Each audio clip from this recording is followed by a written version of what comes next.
Yo, welcome to Hard Pass. I am your host, Jacques Slade. Today on the show, we've got a baby's handful of Nike Kobe news, the continued success of the Adidas AE1, Palworld, Godzilla, football, wrestling, and more. And of course, we've got our Hard Pass. All right.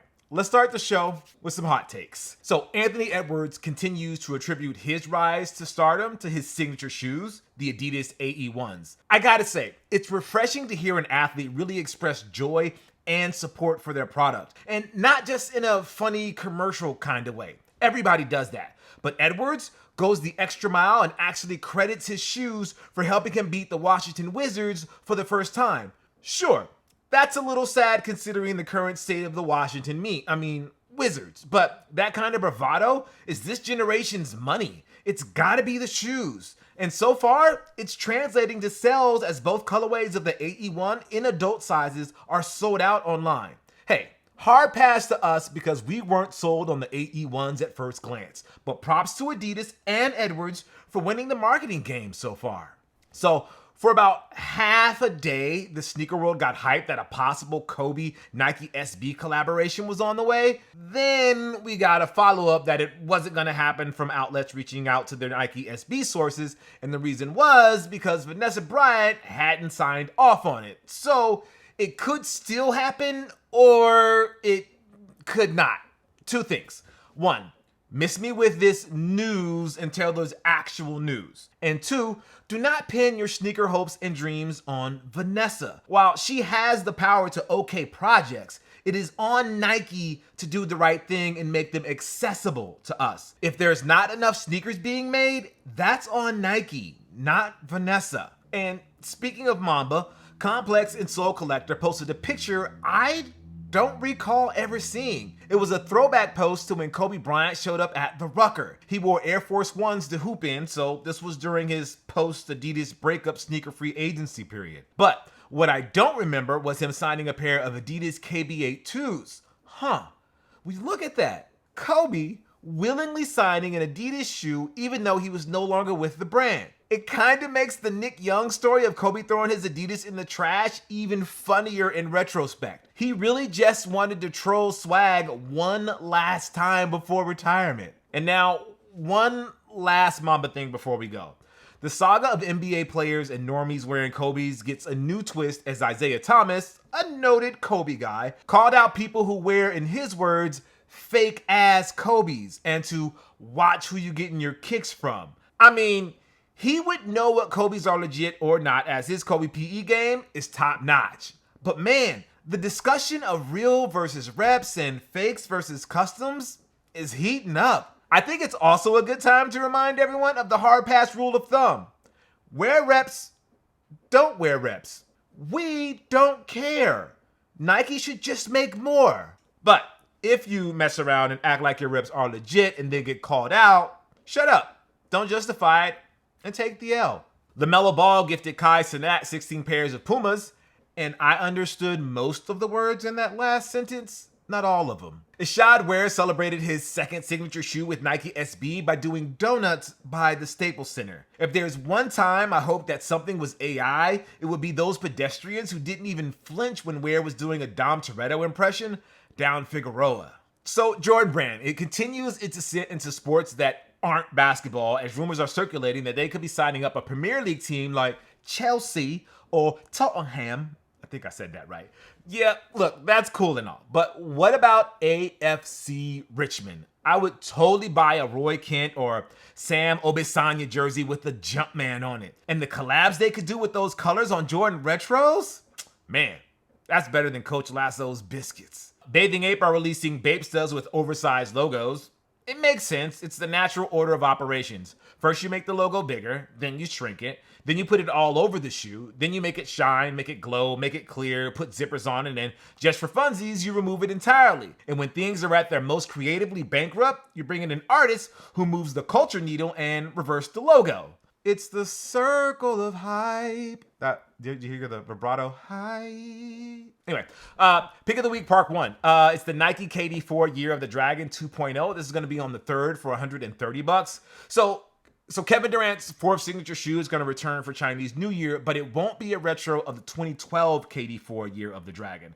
The 2.0 of this themed KD4 will actually feature a new color scheme, and it even includes a special lace decoration that ties into the Chinese New Year celebration. But my favorite new feature is obviously the dragon that can be found on the medial side of the sneaker that makes a way around the KD logo and then the swoosh. It's pretty cool. Then the pick of the week part 2 is the Adidas Forum Low Mid Carnival. This is going to be on the first for $160, and I love this one.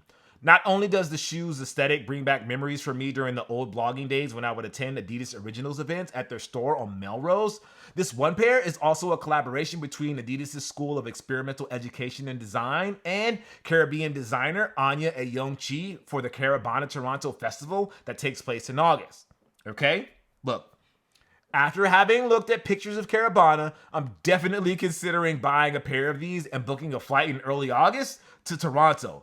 Come holler at your guy if you see me out there on those streets. Also, celebrations are in order for the reigning, defending, undisputed king of the monsters, Godzilla. You knew it. The recent Godzilla -1 became the first movie in the franchise to earn an Oscar nomination, receiving a nod in the Best Visual Effects category. Granted, Godzilla doesn't need the acknowledgement of some Western entity like the Oscars for us to acknowledge their greatness, and really, it shouldn't have taken this long, especially when the king of mid-monsters, King Kong, has had a bunch of nominations through the years, but hey, better late than never, I guess. And as for the rest of the nominees, yeah, I just couldn't care less. Some movies did well, some people got snubbed, yada, yada, yada. The Oscars haven't meant all that much to me since I wasn't nominated for my performance in Walk Hard, the Dewey Cox story. But don't let that get in the way of our appreciation for Godzilla. This is not about me. This is about who is clearly the better monster that it's not really even a debate. King ain't even the best Kong in the family.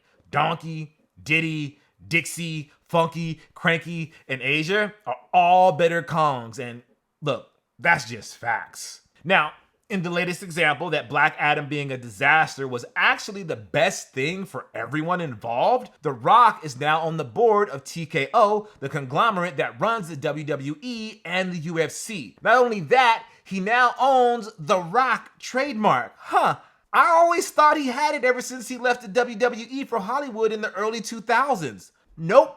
Turns out, WWE was probably getting a cut of Dwayne's checks every time someone bought a Project Rock trainer until recently. Man, who would have thought back in 1998 when The Rock and Triple H were fighting over the Intercontinental Championship in a ladder match that they would be running wrestling and tangentially MMA all these years later and signing $5 billion deals with Netflix. Always thought it would be Shane and Stephanie, but no. One tore their quad at WrestleMania, while the other seems to just be done with everything. Man, look, pro wrestling really is secession. Anyway, Pokemon with guns. Weird transition, but follow me here. AKA Palworld.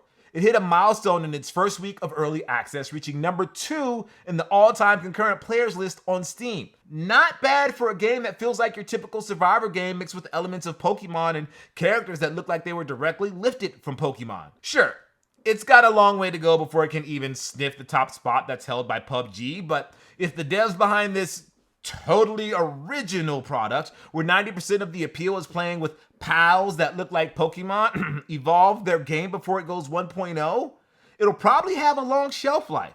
And it looks like Nintendo and the Pokemon Company can't do a damn thing about it. I mean, sure, they could send their lawyers to shut the whole thing down, but what if they lose? What if the courts decide that the game looks and plays differently enough from Pokemon that they have no case? That wouldn't change Nintendo. That would change gaming and trademark laws forever. So, my pro tip for Nintendo? Stop recycling the same mainline Pokemon game of the past 25 years. The reason why Palworld is so big right now is because people are so sick and tired of Pokemon going through the motions like they were a yearly sports game. The concepts haven't changed, the roster is bloated and derivative, and the recent Switch games, they run badly. Look, I'm not saying Pokemon is in danger of losing its grip on the fandom. Co-writer was recently gifted a $50 side-up plushie and declared the recent Pokemon Concierge the best thing on Netflix in years because the freaking duck was heavily featured. They're gonna be fine for a long time. Palworld is in no danger of supplanting Pokemon in the zeitgeist. Then again, no one thought anything of Fortnite when they announced the Battle Royale mode years ago in response to PUBG's success. So, just to be safe and for the sanity of its fan base, Nintendo should probably announce something new for Pokemon that fundamentally changes the franchise and do it soon. Preferably alongside the reveal of the Switch successor. And also announce a port of Palworld just to be chaotic. Alright. Okay. Before we move on to this week's Hard Pass, I just want to put out a handful of predictions since we are recording before two big events. The NFL Conference Championship games and the Royal Rumble.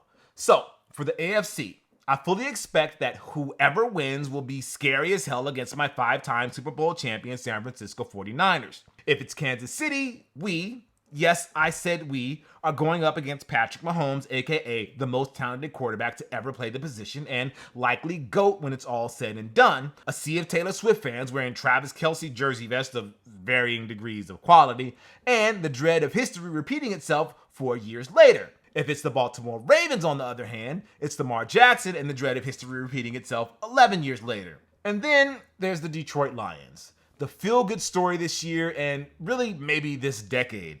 They have been so bad for so long. I watched a Barry Sanders documentary on Amazon just to remember what it was like when they were watchable. And now, my Niners are standing in their way of reaching the Super Bowl for the first time. If it was any other team, I would be rooting for them to go all the way. I do wish they would pick another Eminem song besides Lose Yourself because it's been played to death, but hey, no one's perfect. But against my Niners in Santa Clara, can't go against my allegiances.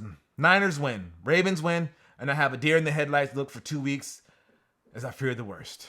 As for the Rumble, the theme is apparently finishing the story. And it's not just Cody Rhodes. CM Punk is saying it. The theme of the upcoming WWE 2K24 is about finishing the story. Like, what are we doing here? It's pro wrestling. The whole conceit is that the story never actually ends. Racist dumpster fire. Hulk Hogan was teasing he'd be in the Rumble. I really hope that didn't happen. But he's an example of the story never ending. The Rock has done everything there is to do in wrestling, and yet here we are with him teasing that he'll be headlining WrestleMania. Black Adam's story died, so his wrestling story can potentially have a new chapter. John Cena is allegedly going to retire by 50, but we all know he'll never actually be gone. The story never ends. It just has chapter breaks, people. Anyways, as for the predictions, let's get crazy. Let's go nuts. Roman Reigns loses in the Fatal 4-Way to Randy Orton after interference with The Rock. Gunther wins the Men's Rumble, and a returning Sasha Banks wins the Women's Rumble. I wouldn't bet on that. Just my thoughts. Anyway, all right.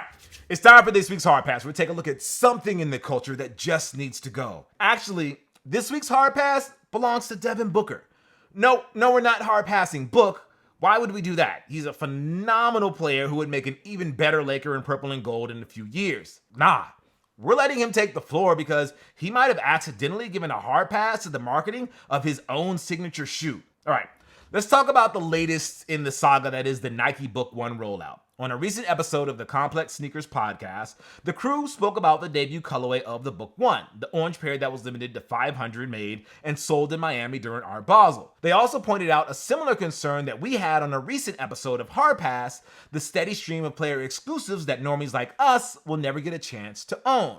In our view, it hasn't exactly translated to excitement for the Book One's general release, whenever that might be in whatever colorways those might include. But because Complex is complex and your boy Jacques Slade is but a humble man with a modest following that he's incredibly thankful for, Booker caught wind of their conversation and replied to a clip they posted on the socials. Maybe there's something to having a podcast where you can have longer discussions with co-writers that you can clip later. Makes you think, right? Maybe. Anyways, Booker's reply was that lots of people felt the same way the Complex team did, included a teary-eyed emoji for good measure. Now, you can interpret that one of two ways. One way is that Booker also feels the same way and believes that Nike has not done a good job in getting the word out about his debut signature shoe. The other way is that he feels sad that people are disappointed in the Book One rollout so far, but he's not necessarily lobbing any critique towards Nike about it. Like, he might even be happy with Nike's marketing efforts so far. But because it's the internet and nuance is an impossible concept to grasp, everybody assumed the former. Now people are saying that Devin Booker is unhappy with Nike and that everything needs to be blown up. Booker followed up his initial replies with announcing the release date and that people are reaching if they thought he was unhappy with Nike. Again, nuance. I'm in the camp that Booker was less disappointed with Nike and more bummed out that a not insignificant number of people were not filling his shoe. But the damage was done and really blood was in the water. The comment sections were more than happy to feast on the speculation that maybe after the initial teary-eye emoji, someone at Nike reached out to Booker and told him to chill and do damage control. It got so bad that Shaquille O'Neal, president of Reebok Basketball, teased Booker by offering him the chance to jump to Reebok. I mean, fair play, big fella. I'm shocked Anthony Edwards hasn't had anything to say on the matter, but I'll let that slide for now. Look, if I was a signature shoe athlete, I would be a little bummed if people were dedicating sections of their popular podcast to say that my shoes were not to their liking or that they were criticizing how I was selling them. That's human nature. Of course, if I was Devin Booker, I'd probably delete all social media from my phone and hire somebody to tell me only the good things people say about me, but that's just me. Book cares about this so much because it's probably been one of his dreams since he was a kid to have a signature shoe. He's so into sneaker culture that there's a non-zero chance that when he was growing up during the blog era, he more than likely read articles by Co-Writer and Welty and Brendan and watched some of my unboxings. So when he hears these people that he grew up reading and watching are not filling his shoes, it's gotta sting a little. Not enough that it would make him leave Nike for Reebok, although that would be hilarious, but enough to comment with a teary-eyed emoji and clean up the mess afterwards because someone at Nike definitely called. So yeah, we understand, Booker. We really do. And hopefully you don't forget this moment when you're a free agent. When ain't nobody cares, Book, Jacques Slade cares about future Lakers. All right, that's going to do it for the show. Thank you guys for watching Hard Pass. I'm Jacques Slade. I'll see you next week. Now, if you'd like to possibly be featured in a future episode, call us at 818-493-9325. Leave a short message or social media if you want, no more than 30 seconds. All right, I'll see you next week. Peace.